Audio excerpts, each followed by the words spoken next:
اعوذ باللہ من الشیطان الرجیم بسم اللہ الرحمن الرحیم۔ نہایت ہی قابل احترام میرے بزرگ رانا محمد یاد خان صاحب،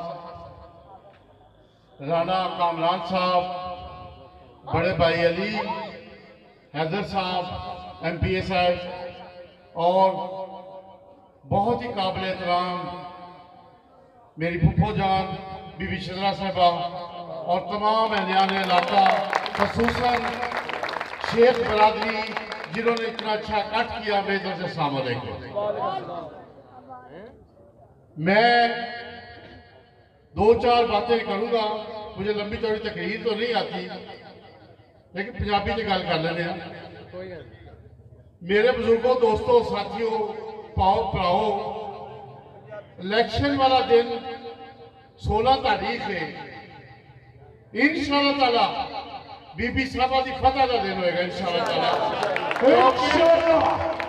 اسی بڑے باغیور تے راوی دے کدی دے رہن والے لوگ ہاں،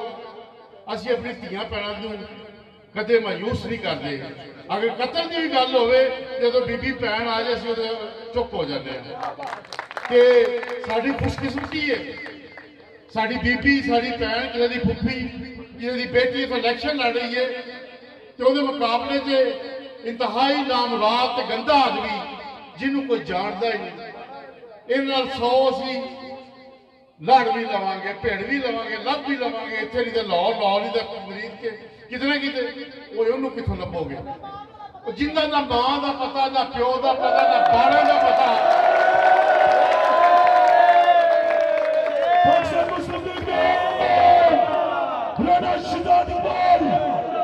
جنہیں بار پہلی بیوی پال دی ہے، میں گل نہیں کرتا کہ بیبیاں پیڑاں بیٹھیاں میری بات سنو، 3 بیویاں چھڑ چکیا، کلا رہندا ہے، کتیاں دے نال رہندا ہے، انسان انہوں پسند نہیں، تے جہڑے اندر نال نے وہ بھی میں کتے نہیں جائے، بندے کو نہیں۔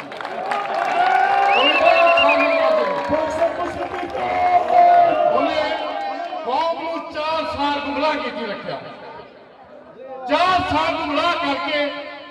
اینڈ دے اپنے خط لڑا کے آ گیا میرے خلاف سازش ہو گئی۔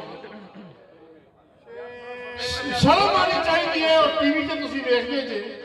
اس خط کا کی حال ہویا، کوئی شرم والا بندہ ہوتا ڈب کے مر جائے تو شرم ہی کوئی وہ بھی دفاع کرتا ہے۔ میں دیکھا کہ ایک بار صحافی نے پوچھا یہ جڑا خط کے بارے میں کی آکھو گے؟ آندا ہن میں ہور زیادہ اس بارے میں گل کراں گا، کوئی شرم کر، کوئی حیا کر۔ تو لوگوں کو بیوقوف بنانا چاہیے، لوگ ایڈے بیوقوف نہیں۔ تو کرکٹ کی کمنٹری کر، کوئی اچھی گیم کر، جڑا تیرا کام ہے سیاست تیرے واسطے کر۔ میری یاد ہے جب نواں سیاست سے آیا تو میرے عزیز وہ آج کل وہ نال نے، انہوں نے میری گل بات ہوگی، انہوں نے کہا اچھا کھلاڑی ہو سکتا ہے، سیاستدان اچھا نہیں ہو سکتا، لیکن میرے کو شرم آتی جب وہ نال بیٹھ جائے، وہ نال نہیں ملا تو میں حلفن کا گل کرتا۔ دوستو، امیدوار نو ووٹ اسے امیدوار دیتا جاتا ہے جہدے نال تہاڈا تعلق واسطہ ہوئے، تہاڈے نال سانجھا ہوئے، غمی خوشی تہاڈے آندا ہوئے، تہاڈے نال لوندرا پاجی ہوئے۔ ایسے امیدوار نو جڑا جہاز سے فور دے نہیں آوے گا، اتنے تقریر کی تو بعد پیسہ لب دے پھرو، ایسے بندے نو ووٹ دینا طرح بنتا ہے؟ بی بی صاحبہ ساری بہن ہے، ساری بیٹی ہے، ساری پھپھی ہے، انشاءاللہ تعالیٰ ایندہ پولنگ اسی انشاءاللہ تعالیٰ کندی دے شیرہ طرح لڑاں گے تو انشاءاللہ اس کتیا تے فراڈیا فتنہ اس فتنے نوں دساں گے کہ ننکانے دی عوام باغیور غیرت مند تے اپنی بہن دا دفاع کرنا جاندی ہے۔ دوستو، مینوں تو لگ رہا تو نیند نہیں آ رہی، میری گلاں اچھی لگ رہی ہے تو پھر بندارہ تمہارا دلواز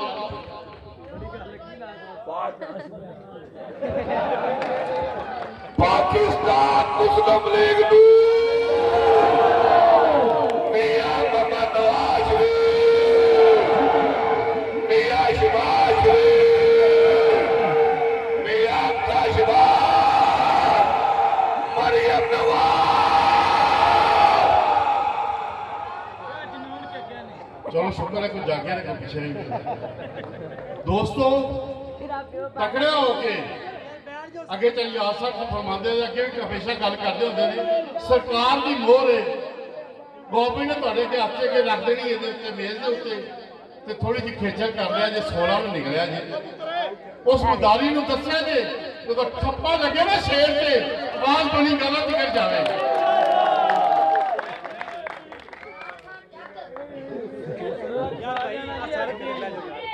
मैं एक गल जरूर करांगा जिहड़ी कि बड़ी जरूरी है साडी नौजवान नस्ल नूं बड़ा गुमराह करदा यार। अगर वो एक इंसान का बच्चा होंदा किसी बंदे का पुत्र होंदा अपने बच्चे जुड़िया को पालदा जेड़ा अपने बच्चे ने पापा नहीं बन सकता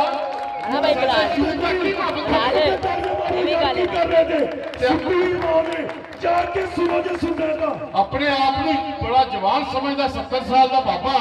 तू हुण यूथ नहीं तेरी हुण अपनी सियासी कबर दे विच जाण दा टाइम आ गया। इमरान खान मोहम्मद नवाज शरीफ ने कल जी गल्लां कीतियां ने खुदा की कसम गैरतमंद बंदे के अखां च अंजू निकल आए ने। इन्ना जुल्म ननकानी दे लोगो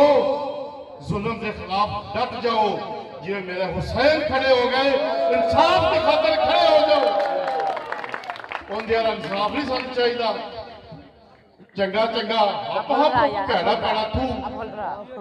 3 बंदे पाकिस्तान नूं खा गए गोगी बुशरा ते कप्तान आए खा गया मेरा पाकिस्तान। इन्हां बंदियां नूं हुण साडा टाइम आ गया असीं इन्हां नूं इज्जत नाल शिकस्त नाल 2-4 करिए। मैं वेख रहा सा कोई साढ़े 3-4 दोस्त जे पट्टे कुत्ते नूं पाया जाता पट्टा तो वैसे पता इंसान को पवन लग गया वो पट्टे पवाने वास्ते कोई बनी गल्ला भजदा है कोई लाहौर नूं भजदा है कोई पिछौर नूं भजदा बड़ी गल है। वो गैरतमंद लोग इज्जत वाले लोग इहो जी हरकतां नहीं करते। असीं इंशाअल्लाह ताला ना पट्टे पवाने वाले ना पट्टे पाने वाले असीं तो मुहब्बत करने वाले हां। असीं इंशाअल्लाह ताला अपनी भैन नूं अपनी बच्ची बेटी नूं इंशाअल्लाह ताला एडी को फतह याद करांगे कि इंशाअल्लाह ताला इन्दियां बच्चियां रह जाणगियां। अल्लाह खैर रखे इंशाअल्लाह इंशाअल्लाह इंशाअल्लाह शहजाद दूसरी गल उन्हें लिखा है कि बंदा दसदा हुण फलाना टच देना जी हुण इस्लामी टच देना जी हुण फलाना टच देना जी। वो यार गल सुनो जेड़ा खातमुन नबीन नहीं कह सकता जिन्हों यही नहीं पता किन्ने नबी दुनिया 1,24,000 आए 1,40,000 आए वो किहदी किताब पढ़ता। अगर 70 साल तक नहीं पता चले उन्हें की पता चले जो मुल्क का उन्हें हाल किया कोई दुश्मन भी नहीं कर सकता जो उस मुल्क का 40 साल सियासत होती नहीं एक अदब तमीज की साढ़े बुजुर्ग मंसब साहब 5-6 दफा 5 दफा इलेक्ट माशाअल्लाह होए यार मुखालफ भी सी कम से कम उन्होंने जफ्फा पा के मिलते सन इज्जत नाल मिलते सन एहतराम नाल मिलते सन। मैं चाहिए आप लोग कभी नशे सभी चले जाऊँ कोई वाल साहब में चले जाऊँ अंदर बहस करके सभी तो बाद वापस आ जाते सन कैफेटेरिया सोच खिलाफ सी एक राय सी एक दूसरे नाल खुल मिल के गल करते सन अपने खिलाफ राय हुसन जमहूरियत का। लेकिन खुदा की कसम वो बंदा पता की है वो नफरत पता जिहड़ी कि इंतहाई साडे माशरे वास्ते खतरनाक है साडी कौम नूं तबाह करदा पिया साडे बच्चों नूं तबाह करदा पिया। अपने बच्चे इत्थे इंग्लैंड पा के ते तुहानूं आंदा अगे लगो लॉन्ग मार्च करदे वो अपने बच्चों नूं ला के गोली खा तो पता लगे जवाना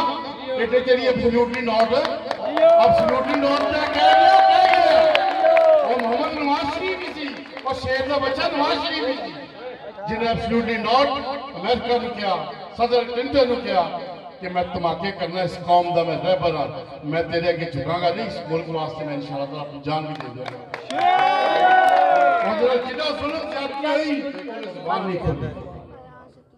इस बेशरम नूं एक धक्का पिया शाम असैम्बली तक पा दी एक किस मुल्क असैम्बली च दोबारा वोटां मंगण आ गए इस असैम्बली च बहना इस सदारती वास्ते है। अगर शर्म याद थोड़ी जी भी है इन्नी को भी असैम्बली च जाना भी नहीं चाहिए। असल नुमाइंदे साडे बीबी साहबा बैठे थे जिन्होंने हराया गया सी अल्लाह ताला ने اللہ تعالیٰ نے اجاز شاہ صاحب نے بھی سزا دیتی اس چیز دی تے سانو دوبارہ موقع دیتا جویں سانو جنرل الیکشن سے سانو تے چاہیے یاد نو تے بی بی صاحبہ نو ہرایا گیا سانو سارے گلاں یاد نے جو کچھ ساڈے نال ہویا اسی خاموشی نال ویکھدے پئے ہاں لیکن اسی اپنا فیصلہ اللہ دی عدالت وچ چھڈیا ہے انشاءاللہ تعالیٰ تکڑا ہو کے گل لمبی ہو جائے گی باقی تقریراں کرنیاں نے 16 تاریخ نو یا سرکار دی مہر ہوئے گی کہ مہربانی کرے جی بی بی صاحبہ نو کامیاب کرے جی سادے بھی کام کرا دیں جی اپنے بھی کام کرا جی میں دوبارہ شیخ برادری کا بڑا مشکور ہوں کہ نہ ایڈا پیارا ایڈا خوبصورت فنکشن ارینج کیتا ساڈے اعزاز دے وچ ساڈے آنر دے وچ اللہ تعالیٰ تواڈے گھراں دے وچ برکتاں تے رحمتاں نازل فرمائے پاکستان زندہ باد استاد مصوری نون زندہ باد بی بی شزرہ زندہ باد